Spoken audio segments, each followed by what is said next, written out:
Hello. ഇപ്പോൾ പിന്നെ big ബോസിലെ family വീക്കാണല്ലോ. അപ്പോൾ ഇനി ഫസ്റ്റ് ഇപ്പം വന്നിട്ടുള്ളത് ഋഷിൻ്റെയും അൻസിബൻ്റെയും ഫാമിലി വന്നിട്ടുണ്ട്. ഇനി ഓരോ കണ്ടസ്റ്റൻറ്റിൻ്റെതായിട്ട് വരാനുണ്ട്. അപ്പോൾ അതിൻ്റെ ഇടയിൽ സായി പറയുന്നുണ്ട് എല്ലാവരും ഫാമിലീനെയും കൊണ്ടുവരല്ലോ. അപ്പോൾ സായി പറയുന്നുണ്ട് സായിൻ്റെ അച്ഛൻ വരണ്ട, സായിൻ്റെ വൈഫോ അമ്മയോ പിന്നെ ഫ്രണ്ടോ ആരെങ്കിലുമൊക്കെ വന്നാൽ മതി, അച്ഛൻ വരണ്ട, അച്ഛൻ വന്നാൽ ശരിയാവില്ല എന്നൊക്കെ സായി ഇങ്ങനെ ഒരുപാട് പ്രാവശ്യം ഇങ്ങനെ പറയുന്നുണ്ട്. ഫസ്റ്റ് നന്ദനോട് പറയുന്നുണ്ട്, പിന്നെ സിജനോടൊക്കെ പറയുന്നുണ്ട്, പിന്നെ ഒറ്റയ്ക്ക് ഇരുന്ന് പറഞ്ഞിട്ട് പിന്നെ ഭയങ്കര സ്ട്രെസ്ഫുള്ളായിട്ട് ഇങ്ങനെ ഇരിക്കുന്നുണ്ട്. അച്ഛൻ വരാഞ്ഞാൽ നന്നായിരുന്നു, അച്ഛൻ വന്നിട്ടുണ്ടെങ്കിൽ ഭയങ്കര കുഴപ്പമായിരിക്കും എന്നൊക്കെ പറഞ്ഞിട്ട്.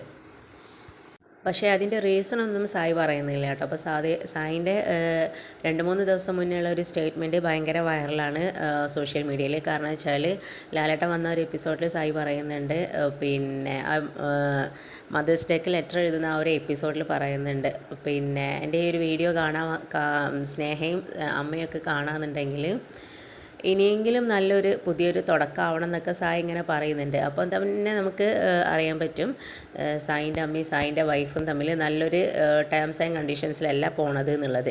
പക്ഷേ സായിൻ്റെ ആ ഒരു പിന്നെ തുറന്നു പറച്ചിലിനോട് പേഴ്സണലി എനിക്ക് അത്ര ഒരു യോജിപ്പില്ല കേട്ടോ. കാരണം നമ്മുടെ വീട്ടിലെന്ത് പ്രശ്നങ്ങളുണ്ടെങ്കിൽ അത് നമ്മൾ ഇത്രയും വേൾഡ് വൈഡ് ആയിട്ടുള്ള ഒരു ഷോയിൽ വന്നിട്ട് സായി ഒരിക്കലും പറയാൻ പാടില്ലായിരുന്നു. കാരണം അത് അവരുടെ 2 പേരുടെയും ഇമേജിനെ നല്ല രീതിയിൽ ബാധിക്കും.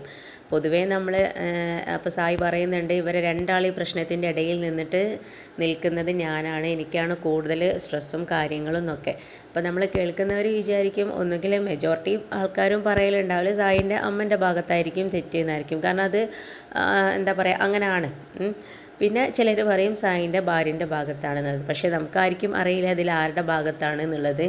അപ്പം ചില അണ്ടർസ്റ്റാൻഡിങ് ആ ഒരു ഇതൊക്കെ ആയിരിക്കാം കാരണങ്ങൾ. ചിലപ്പം വലുതായിട്ടുള്ള പ്രശ്നങ്ങളൊന്നും ഉണ്ടാവില്ല. പക്ഷേ സായി അത് പുറത്ത് പറയേണ്ട കാര്യം ഇല്ലായിരുന്നു. പക്ഷേ പിന്നെ നമ്മൾ സായിൻ്റെ ഭാഗത്തു നിന്ന് ചിന്തിക്കുകയാണെന്നുണ്ടെങ്കിൽ സായി ചിലപ്പോൾ ഒരുപാട് അതിന് ട്രൈ ചെയ്തിട്ടുണ്ടോ, പക്ഷേ എന്നിട്ടൊന്നും അവർ തമ്മിലുള്ള ആ ഒരു പ്രശ്നങ്ങൾ മാറുന്നില്ല എന്ന് കണ്ടപ്പം ഇങ്ങനെ പുറത്ത് പറഞ്ഞിട്ടെങ്കിലും മാറുമെന്ന് വിചാരിക്കുന്നുണ്ടാവും. അല്ലെങ്കിൽ സായി തന്നെ പറയുന്നുണ്ട്, കാരണം ഇതുപോലെ എത്രയോ ആൾക്കാരുണ്ടാവും എന്നുള്ളത്. അപ്പോൾ ആ ആൾക്കാരുടെയൊക്കെ ഒരു എന്താ പറയുക പ്രതിനിധി അങ്ങനെയല്ല, ആ ആൾക്കാർ എല്ലാവരും ഒരേ സെയിം സിറ്റുവേഷനാണ് അനുഭവിക്കുന്നത്.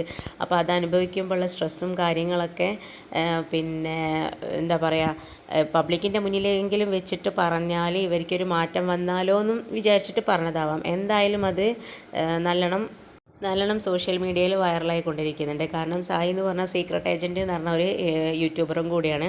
അപ്പോൾ സായി എല്ലാവരെയും അത്യാവശ്യം നല്ല വിധത്തിൽ പിന്നെ എന്താ പറയുക റോസ്റ്റ് ചെയ്ത കാര്യങ്ങൾ പറയുന്നൊരു വ്യക്തിയും കൂടിയാണ്.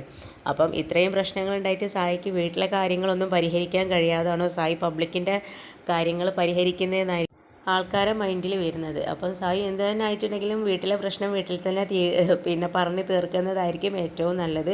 ഇനി അവർക്ക് അഥവാ അങ്ങനെ കോംപ്രമൈസ് ചെയ്ത് പോകാൻ താല്പര്യമില്ല എന്നുണ്ടെങ്കിലും ഇങ്ങനെ ഒരു പ്ലാറ്റ്ഫോമിൽ പറയാതിരിക്കുക. ഇതിപ്പോൾ സായി പുറത്തിറങ്ങി വന്ന് നോക്കിയാലായിരിക്കും ചിലപ്പോൾ ഈ ഒരു ഇതൊക്കെ എത്രയും വലിയ ഇഷ്യൂ ആയിട്ടുണ്ട് എന്നുള്ളത് മനസ്സിലാവാൻ പറ്റുക.